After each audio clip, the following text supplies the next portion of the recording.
Bom, senhoras e senhores, estamos exatamente aqui na Rua Luiz Maranhães, nesse dia 8 de setembro de 2023, em mais um culto ao ar livre, que acontece todas as sextas-feiras aqui a partir das 7 da noite. Desta feita, a reunião aqui que está acontecendo nesse exato momento. Iremos debater aqui sobre um assunto alusivo, obviamente, à palavra de Cristo, né? E após o assunto ser debatido e assimilado, aí irão representantes lá para frente expressar, externar o que absorveu aqui, e então nós continuaremos. Por enquanto ficaremos aqui a observar o que o professor Marcos tem a nos dizer e dará início exatamente agora ao culto ao ar livre. Boa noite, professor Marcos. Olha só, a gente vai ver aqui, a gente vai estudar sobre o santuário de Deus, né? Como que Deus preparou e por que ele preparou esse santuário. Gostaria que vocês abrissem a Bíblia de vocês lá em Êxodo, capítulo 25. Êxodo, capítulo 25, versículo 8 e o 40, né? Cadê minha Bíblia, gente? Êxodo 25, 8, 40. Você pode ler? Farão para mim um santuário para que eu possa habitar no meio deles. 40. 25, Êxodo 25, versículo que? Versículo que, ô Fernando? 8 e agora ele valeu 40. 25, 8, agora eu falei. 8, agora 40.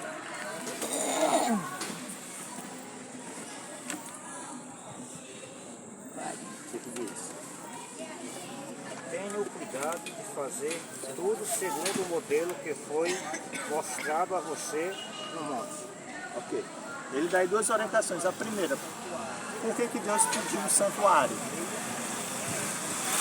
Por que Deus pediu um santuário? Vocês viram aí a Bíblia? Por que Deus pediu um santuário? Lá no versículo 8. Qual a finalidade que Deus tinha um santuário? E farão para mim um santuário para que eu possa Habitar no meio deles. Para que Deus pudesse habitar no meio do povo. Irmão, só abrindo assim parênteses, eu fico impressionado em saber que Deus ele tem um amor por nós muito grande, ao ponto de querer que as pessoas fizessem um santuário naquela época lá de Moisés, para que Deus pudesse fazer o quê?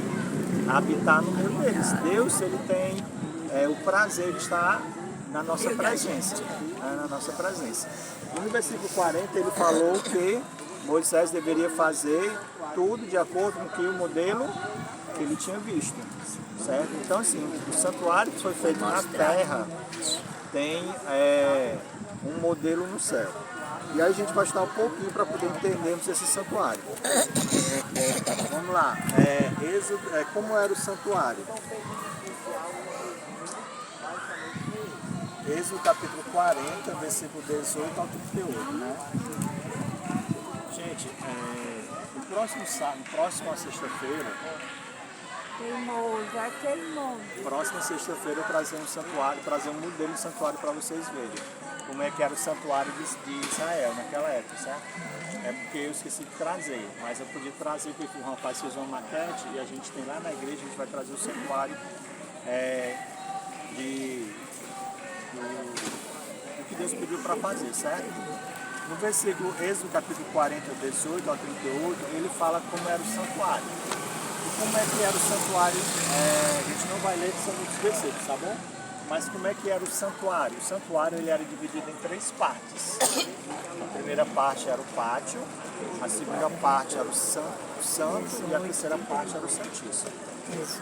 Na primeira parte existia o altar de sacrifício e a bacia com a água para lavar. No segundo compartimento, que era o santíssimo, tinha a mesa dos pães asmos, o candelabro e o altar de incenso.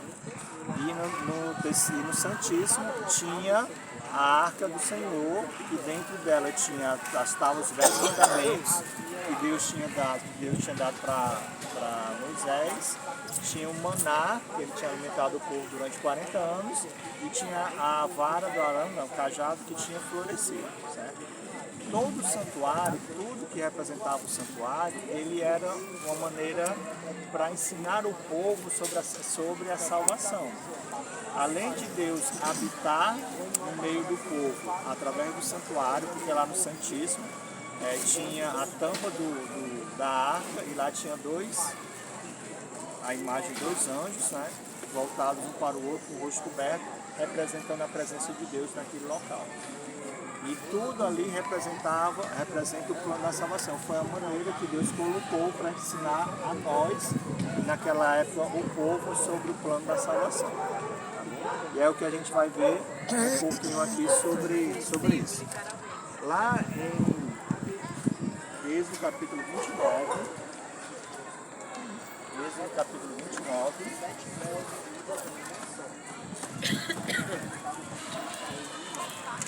(29) 38 a 42. Êxodo 29, 38 a 42. Você pode ler? 38 a 42? 29? 38. A 42.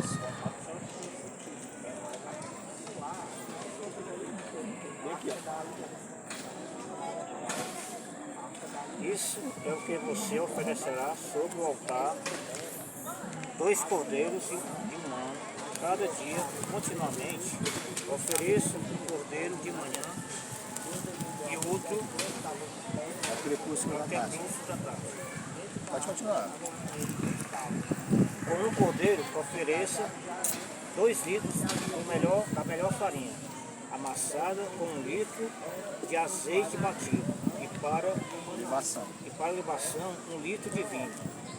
O outro cordeiro você oferecerá ao pôr do sol, como a oferta de cereais e a libação da manhã de aroma agradável. Ofereça queimado ao Senhor. 42. Este será o holocausto contínuo, oferecido de geração em geração, à porta da tenda do encontro diante do Senhor, onde me encontrarei com vocês para falar com vocês ali. Ali virei aos filhos de Israel para que por minha glória sejam Santificados. Olha só, como é que funcionava? Pegava-se um cordeiro, todo mundo sabe o que é um cordeiro, né? Carneirinho pequeno, filhote de carneiro. Aí levava na presença do sacerdote, colocava a mão sobre a cabeça do cordeiro, confessava seus pecados da cabeça do cordeiro, pegava uma faca e degolava o pescoço do cordeiro. Aí fazia isso continuamente. O pessoal ia lá, confessava o seu pecado sobre a cabeça do cordeiro e depois ia lá e degolava. O sacerdote pegava o cordeiro e participava do sacrifício.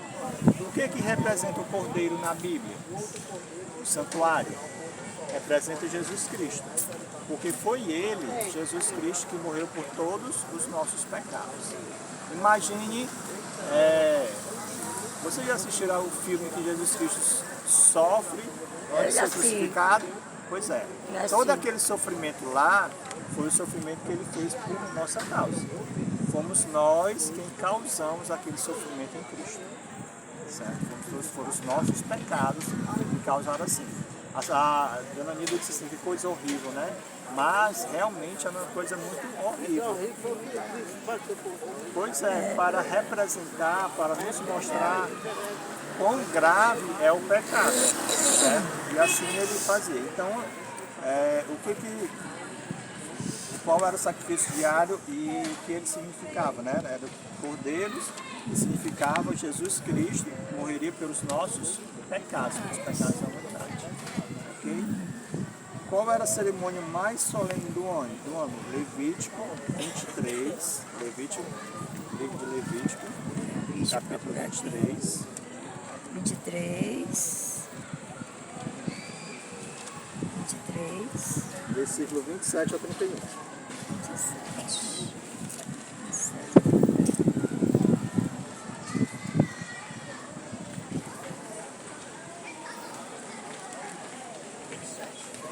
26, capítulo 26, versículo 27 a 31. Vou ler para vocês aqui, ó.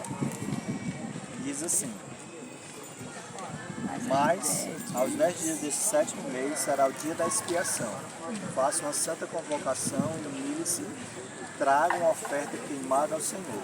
Esse mesmo dia vocês não farão nenhum trabalho, porque é o dia da expiação, para fazer expiação por vocês diante do Senhor, seu Deus. Qualquer pessoa que nesse dia não se humilhar será eliminada do seu povo. Quem nesse dia fizer algum trabalho, a este eu destruirei do meio do seu povo. Não faça nenhum trabalho neste dia, é estatuto perpétuo pelas gerações de vocês, onde quer que morarem, que é o dia da expiação. O que é o dia da expiação que eles faziam no Antigo Testamento? É o dia em que todo o povo era julgado. Dia do julgamento. Dia do julgamento. Vocês sabiam que todos nós iremos participar de um julgamento celestial? Todos nós iremos participar do julgamento. E aqui, nesse dia, eles estavam ficavam em volta do santuário, e o sumo sacerdote ia até a presença de Deus, pedindo perdão por todos os pecados do povo, e todos eles deveriam estar arrependidos. E todos nós iremos participar também desse julgamento, né? E o santuário ele serve para exemplificar isso também. Então todos nós vamos ser julgados perante o Senhor. Vocês viram que na sexta-feira passada nós somos salvos pelo quê? Pela graça. Pela graça, que é Jesus Cristo, certo? Só que nós seremos julgados pelas obras, pelo aquilo que nós fazemos e nós deixamos de fazer. Mas principalmente por aquilo que motiva a gente a fazer as coisas, certo? Então a graça de Cristo nos salva, nos perdoa, e por amor a Ele nós vamos começar a fazer aquilo que está de acordo com a sua palavra. Sobre as nossas obras que será o julgamento. Então, por isso que ele fala que todo mundo tem que se humilhar, pedir perdão aos pecados para que Deus possa perdoar. Então, o dia da expiação do santuário... Professor, me explique, não há contradição não em você ser julgado pelas obras e perdoado pelas graças, pela graça? Não, por que não? Todo ser humano, por si só, não pode ser salvo. Porque nós não temos nada a oferecer a Deus em troca da nossa salvação, porque todos nós somos pecadores. Cristo ele veio e morreu e nos deu de graça a salvação. O que nós precisamos fazer para ser salvos? Aceitar a Cristo como Senhor e Salvador da sua vida. Ponto. Só isso. Aceitar a Cristo como Senhor e Salvador. Mas a partir do momento que você ama uma pessoa, eu vou trazer para a esfera terrena, quando você ama, vocês dois são casados, não são? A senhora mudou depois que começou a se relacionar com ele, por causa dele, e ele também mudou, começou a se relacionar com a senhora, porque ele ama e quer fazer aquilo que lhe agrada. Quando nós amamos a Deus, a gente também muda porque nós queremos fazer aquilo que agrada a Deus. Imagine que eu sou casado com a minha esposa e digo que eu a amo, mas todo dia eu a traio, uma vez por semana eu dou uma surra nela. Que tipo de amor é esse? Então essas minhas obras estão dizendo que eu não amo a Deus. E por que não há contradição? Porque as minhas obras vão revelar se eu amo ou eu não amo a Deus. Se eu aceito ou eu não aceito a graça, a Cristo na minha vida. Por isso que nós somos salvos pela graça de Cristo, porque nós não temos como ser salvos por nós mesmos, mas nós somos julgados pelas nossas obras, porque as nossas obras vão dizer se nós amamos ou não amamos a Deus. Você entendeu? Não é que a obra em si nos condena, mas o motivo a gente fazer as coisas é que vai nos justificar e nos condenar perante Deus. Okay? Eu acho que se alguém tiver alguma dúvida, o Afonso está gravando e não está perguntando, né? Mas se vocês tiverem alguma dúvida, pode perguntar. Outra coisa, vou pular para a questão 6, nós vamos para 5, nós vamos para 6. Que acontecimento marcou a consumação do ritual no santuário terrestre e qual santuário está em funcionamento atualmente? Mateus, capítulo 27, versículos 50 e 51.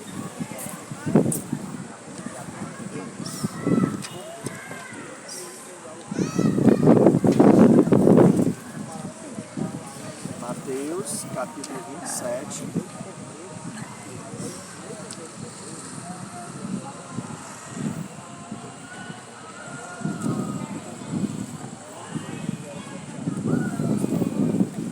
Versículo 50 e 51. Você pode ler? 27. 27.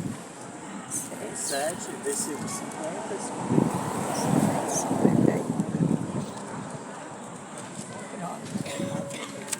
51. Achou, dona Ana, hein? Achei. Dona Ana é parada.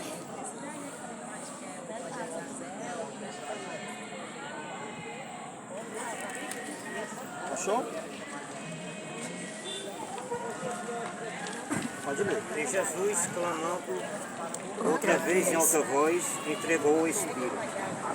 Eis que o véu do santuário se rasgou em duas partes, e do alto a baixo a terra tremeu e as rochas se partiram.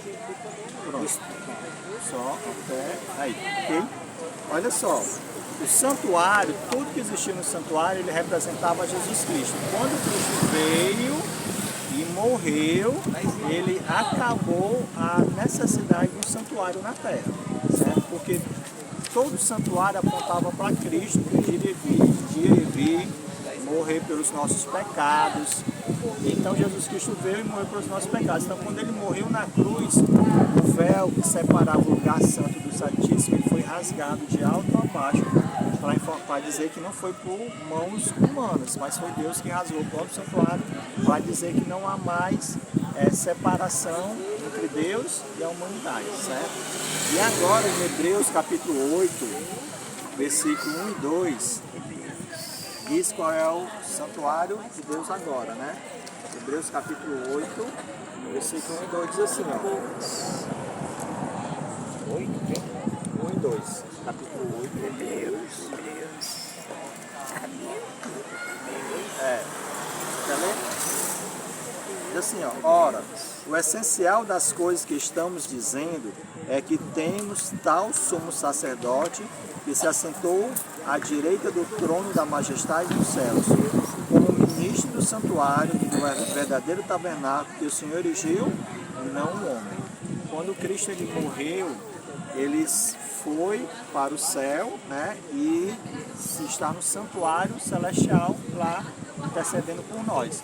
Vocês lembram que lá no primeiro versículo que nós lemos, Êxodo 25, 40, diz que Moisés construísse o santuário de acordo com o modelo que ele viu. Qual é esse modelo? É o que estava no céu.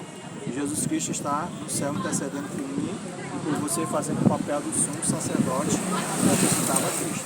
Ok? Olha só, quais são as evidências bíblicas de um santuário no céu? Apocalipse capítulo 11. Apocalipse capítulo 11.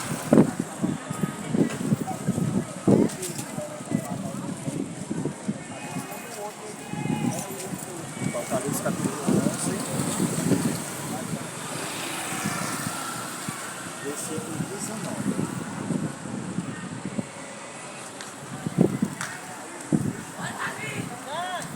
Apocalipse capítulo 11, versículo 19. 19.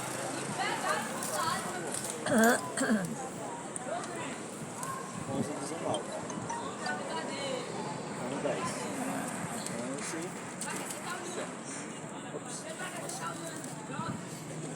11, versículo 19. Pode ler? Pode. Abriu-se então o santuário de Deus, que se acha no céu, e foi vista a arca da sua aliança no seu santuário. E sobrevieram relâmpagos, vozes, trovões, terremotos e forte chuva de granizo. Onde é que foi visto esse santuário? Foi visto ele no céu e foi vista a arca da sua aliança. Assim como o santuário terrestre tinha a arca, Aqui em Apocalipse, o João viu o santuário lá no céu e a arca do Senhor lá. Então existe um santuário no céu que foi um modelo para ser feito o santuário aqui na terra, com o objetivo principal de ensinar as pessoas sobre o plano da salvação. Que Cristo um dia iria morrer, que todos nós vamos participar de um juízo. Nós já estamos participando de um juízo, a gente vai ver nas lições futuras. Na próxima lição a gente vai falar sobre o juízo, na lição 13. Nós vamos ver que, através do sacrifício de Jesus Cristo, Ele nos deu a salvação, que no santuário tinha os pães, tinha o altar de incenso, tinha o candelabro, tudo isso representava Cristo. E ensinava ao povo e nos ensina também que Jesus Cristo, Ele de maneira inocente morreu para nos dar a salvação e que somente através dele, de Jesus Cristo, nós podemos ser salvos.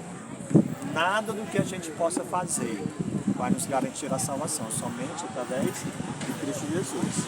Porém, todos nós iremos participar de um juízo. Alguns serão condenados e outros serão salvos para a vida eterna, para a vida eternidade. Ok? Que Deus nos abençoe. Próxima sexta-feira, pela graça de Deus, nós vamos trazer o santuário para vocês darem uma olhada, fica mais claro para a gente ver de maneira exemplificada. Tá certo? E Deus venha nos abençoar. E nós vamos procurar sempre saber qual é a vontade de Deus através da sua palavra e fazê-la, né? Principalmente, assim como a gente ama uma pessoa aqui na terra e faz as coisas por ela, cônjuge, um filho, nós devemos amar a Deus e fazer as coisas que Ele nos pede, que é para o nosso bem. Vamos orar. Querido eterno Deus, nós te agradecemos porque o Senhor, de maneira bem clara, deixou na tua palavra, Senhor Deus, todo o plano da salvação mostrado através do santuário terrestre. Que nós possamos, Senhor Deus, entender qual o plano de salvação para as nossas vidas, qual o teu plano de salvação para as nossas vidas. Que nós possamos a cada dia entregar nossas vidas a Ti e deixar que o Espírito Santo venha nos transformarmos para que sejamos mais e mais semelhantes à pessoa maravilhosa de Jesus Cristo. Senhor Deus, perdoa-nos pelos nossos pecados. Nos dá a graça de um dia estar contigo nas mansões celestiais e desfrutar tudo aquilo que o Senhor tem preparado por cada um de nós. Essas bênçãos nós te pedimos e te agradecemos por Jesus Cristo. Amém, Senhor. Amém. Que Deus nos abençoe.